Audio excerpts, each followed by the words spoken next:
let's try this video again.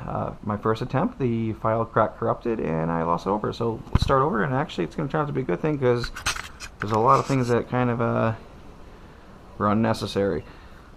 First of all, this is a GT2860 RS, or known as the Disco Potato.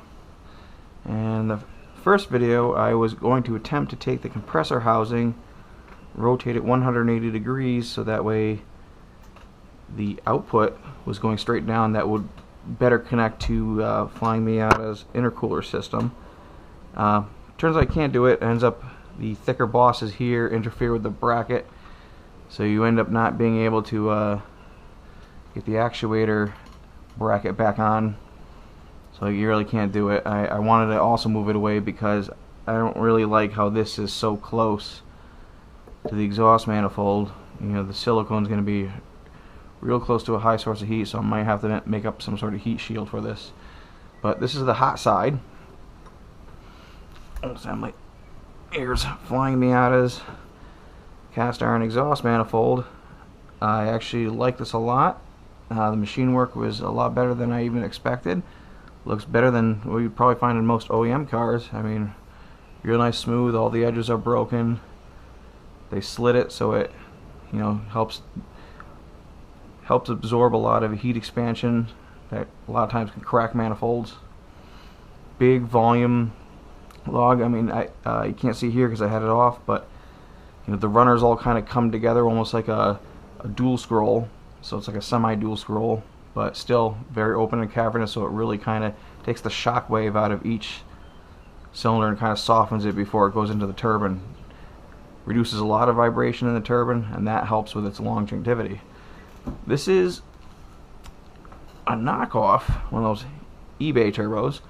Not an actual Honeywell, not an actual Garrett, but it is a Garrett style. I'm cool with it. I mean, the machine work is superb. Things look nice and tight.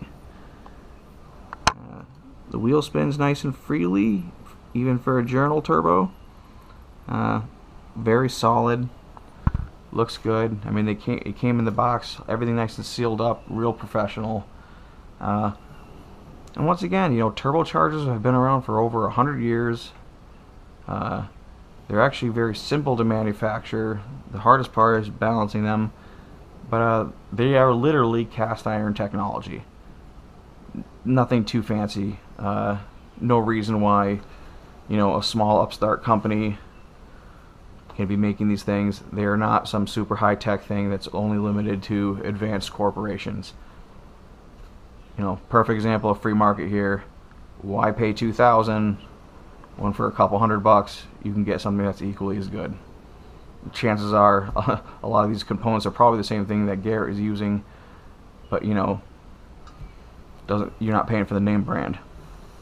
The outlet. This was something that I found on eBay for 20 bucks. It was so cheap I was afraid to buy it because I figured there had to be some sort of catch. But you know, it's actually got pretty good quality machine work, good quality welding. The face of it left a little bit to be desired. I mean, it was kind of rough. I sanded it with a block to finish it off a little better.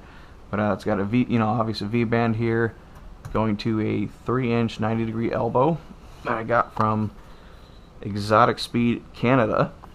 Gonna have to weld and put a bung there for the O2, but that's gonna be my whole exhaust system right there. I mean, I'm not really sure where the hood line is gonna be. I'm hoping it's gonna be somewhere close to here because I just want a little bit come up above the hood, and it's gonna vent straight up. It's gonna be like a stack. Thanks to the truck community for making that acceptable.